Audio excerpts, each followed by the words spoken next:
and I are still together. It's all right. I don't really care what he thinks. Brian, he threatened you. Do you think I should tell a boss of mine at work or anyone else? Brian, I am really afraid of him. Yeah, me too. He's crazy. Creo que Brian pensaba que Thomas Montgomery era algo extraño.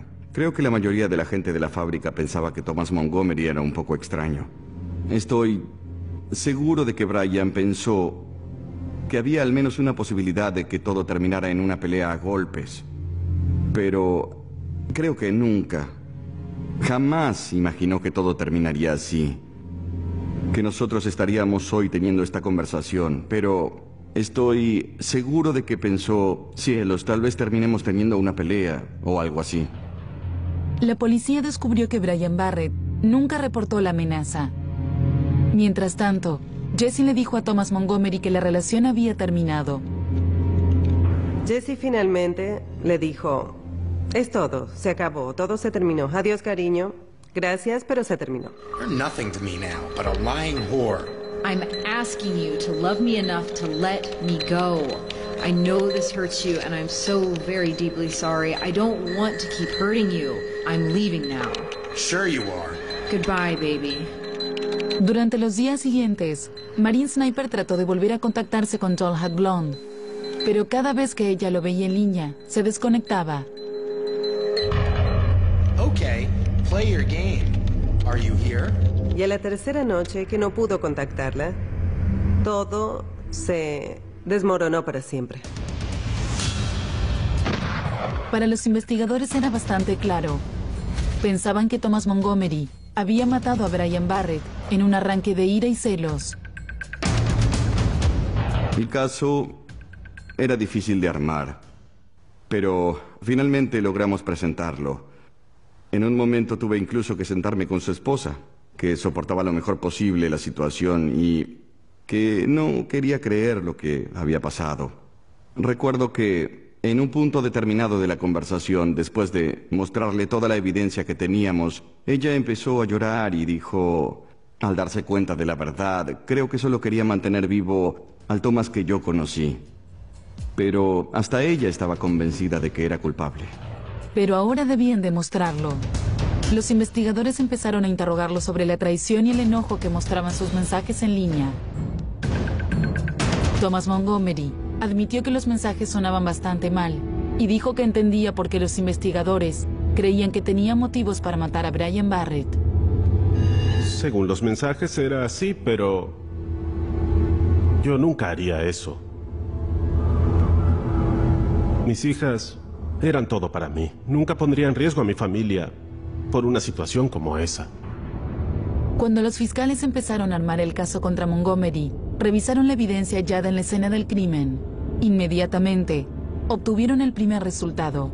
El carozo de durazno que descubrieron cerca de la camioneta de Brian en el estacionamiento de la fábrica contenía ADN de Montgomery. Si yo no trabajara allí, sería muy importante. Deben haber encontrado más de un carozo tirado allí. Yo solía comer duraznos cuando iba al trabajo y cuando regresaba a mi casa. Pero los fiscales no le creyeron. En un estacionamiento con aproximadamente 400 lugares, el carozo del durazno estaba convenientemente a 30 centímetros de distancia del neumático desinflado. Eso era demasiada coincidencia. Y el neumático desinflado era otro elemento que los fiscales consideraban que indicaba la culpabilidad de Thomas Montgomery. Desinfló el lado del acompañante para que Brian no lo viera y para que no pudiera encenderla después de subir a ella. Estaba completamente desinflada. Ahora, de esa forma, era un blanco virtualmente inmóvil para el marinero francotirador. A pesar de que la policía nunca encontró el arma asesina, sí encontraron proyectiles de un rifle carabina calibre 30, un arma utilizada mayormente en combates militares. Según la fiscalía, era el arma perfecta para un francotirador de la Marina. Además, un compañero de trabajo le dijo a la policía lo que Thomas Montgomery le había contado 2 años antes del asesinato de Brian. En una conversación previa, le dijo a otra persona que si alguna vez mataba a alguien, lo haría como un francotirador y usaría un rifle carabina. Thomas Montgomery negó haber tenido esa conversación con su compañero de trabajo. Lo más interesante fue que su compañero nos lo dijo sin saber qué tipo de arma se había usado en el homicidio, otra gran coincidencia. Thomas Montgomery, que admitió ser un gran coleccionista de armas, negó ser propietario de esa clase de rifle. Si hubieran investigado bien, hubieran encontrado que mis armas tenían recibo y estaban registradas.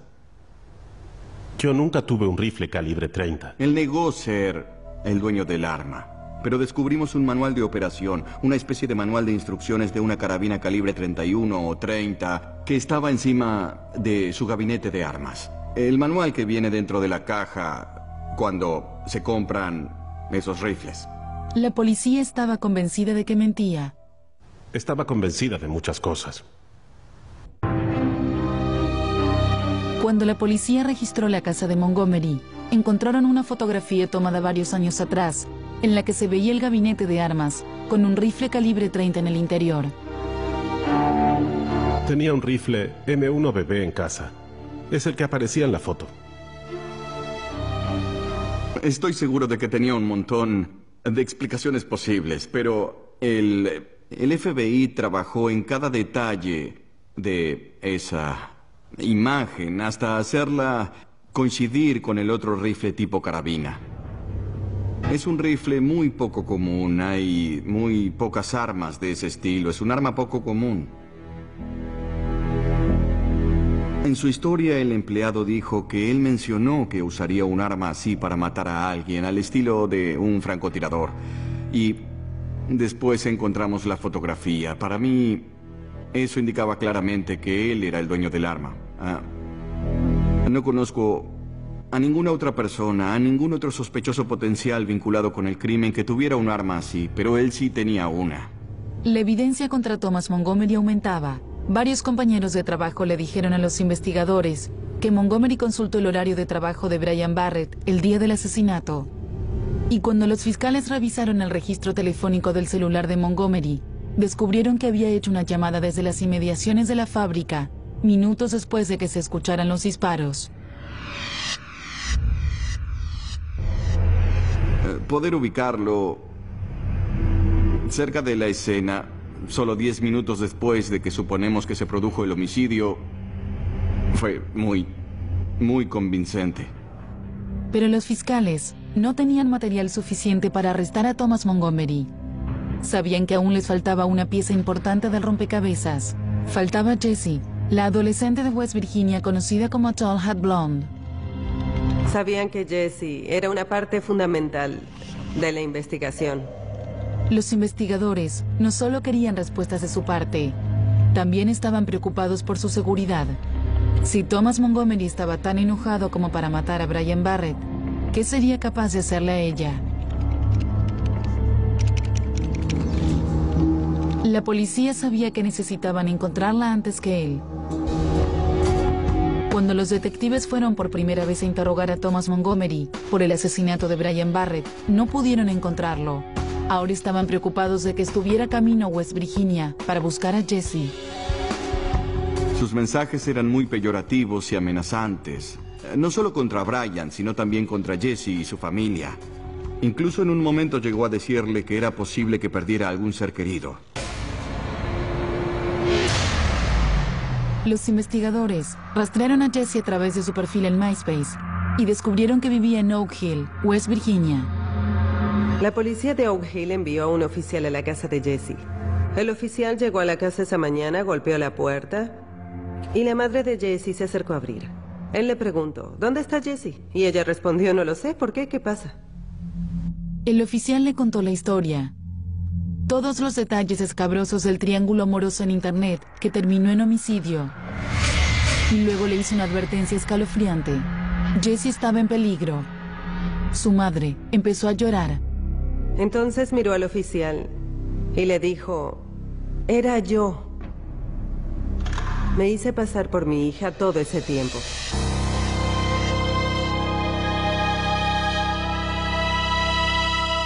Era un giro dramático para una historia de por sí trágica.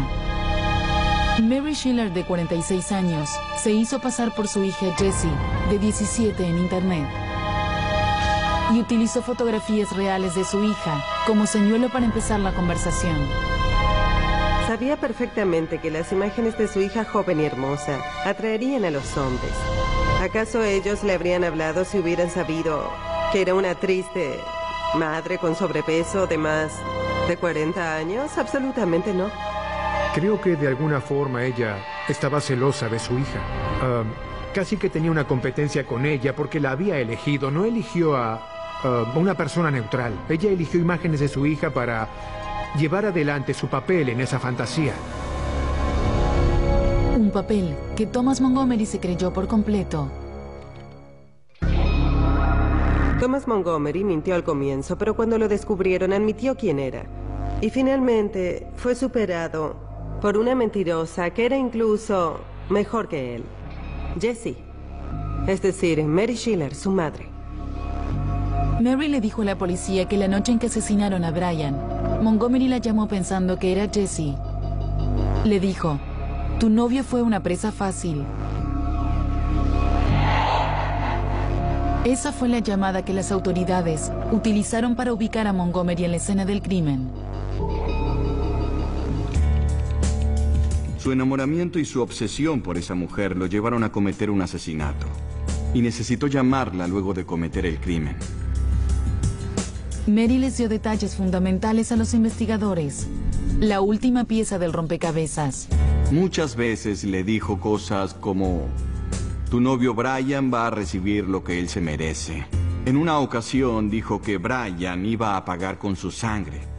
Y en un mensaje totalmente diferente dijo que lo tenía en la mira de su rifle y que lo único que necesitaba hacer era mover un dedo para deshacerse de él. El día de la muerte de Brian, le envió un mensaje a Jessie que decía: ya me encargué de tu novio. Thomas Montgomery fue arrestado y acusado de homicidio. At 9 o'clock this morning, an arrest was made of a Thomas Montgomery, a 47-year-old man from Chickawaga, New York. Montgomery aún no tenía idea de la verdadera identidad de Jessie. Los detectives le dieron la noticia. Le mostraron una foto de Mary Schiller y le dijeron: nunca se comunicó con Jessie, esta hermosa muchacha de 18 años. Usted hablaba con su madre, que tiene 46 años. Esta es su fotografía. Su rostro se puso más blanco que las paredes de la habitación. Thomas Montgomery aseguró que estaba completamente impactado. Oh, impactado. Podrían haberme derribado con una pluma. Imaginen el momento en que Montgomery descubrió lo que en realidad había pasado. Cuando descubrió que la muerte de Brian Barrett, su romance, la pérdida de su familia y todo lo demás había sucedido por alguien que no existía. Montgomery estaba tan alterado que intentó suicidarse. Me impuse una huelga de hambre y pasé 2 meses sin comer. De 90 kilos, llegué a pesar 54 y luego tomé 50 pastillas para dormir. Los doctores lograron salvarle la vida y él tuvo que prepararse para el juicio. Pero en la cárcel, Montgomery se enterró en un pozo aún más profundo. Sin saber que las llamadas telefónicas se grababan, hizo 2 que lo implicaron aún más. Una a su esposa, en la que admitía que la funda del arma que habían encontrado en la escena era suya. Y la segunda, a su hija, en la que le pedía que le diera una coartada para la noche del crimen. Hay una llamada desde la cárcel, donde se lo escucha hablando con su hija. Le dice algo como: necesito que digas que en el momento del crimen yo estaba en casa, porque si no hay ningún testigo, tu padre irá a prisión. Llegamos hasta ese punto, un punto de inflexión. Nosotros podíamos discutir ciertas cosas, podíamos argumentar sobre algunos hechos, pero las cosas se complicaron y teníamos que considerar la posibilidad de declararlo culpable.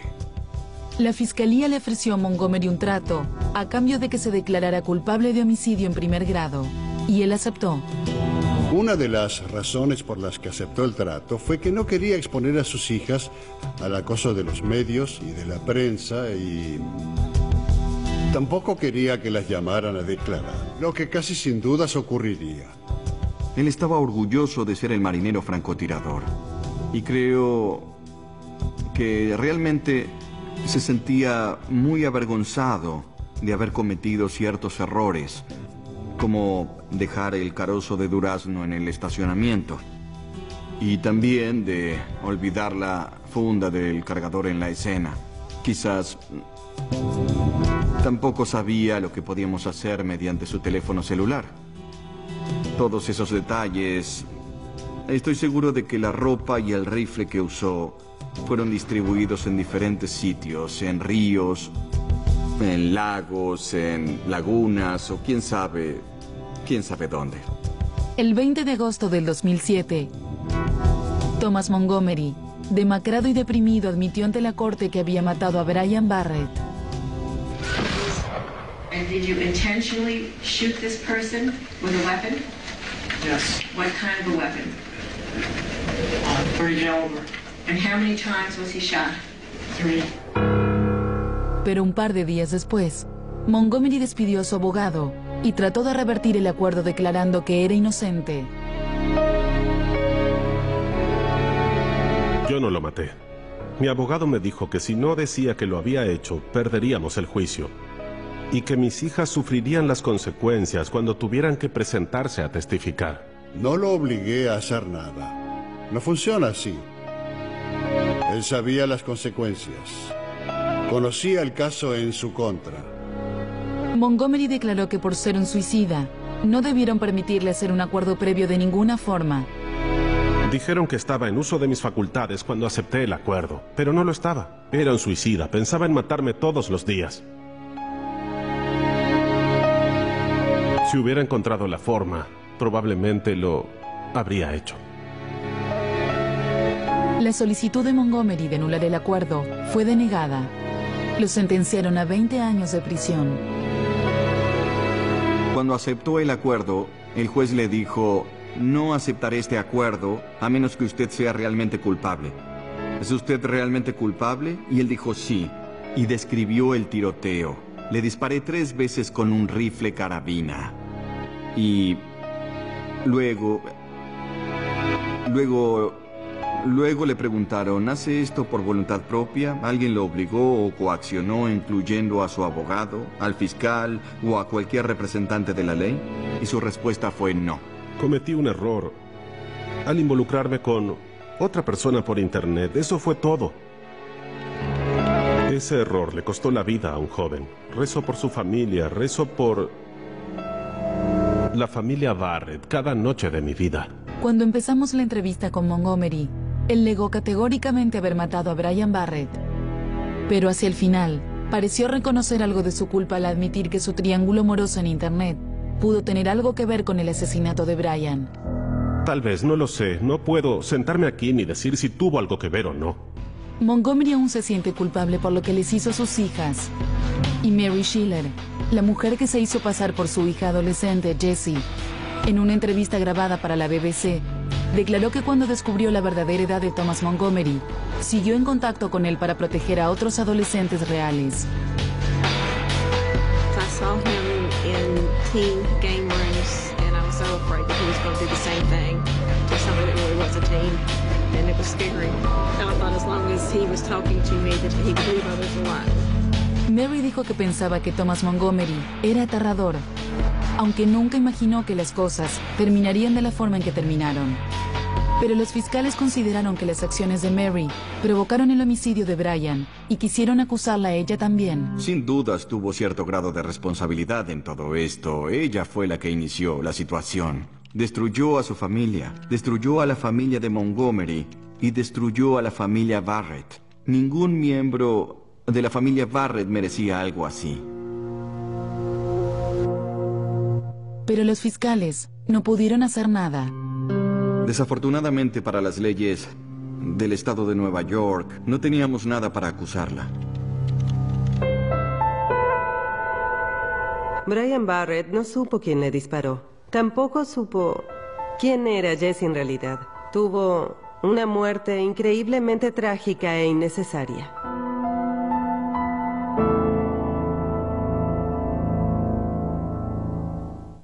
La familia Barrett solicitó la sanción de leyes nuevas que responsabilizan a las personas por sus actos en Internet. Esperan que algún día Mary Schiller se haga responsable de su participación en la muerte de su hijo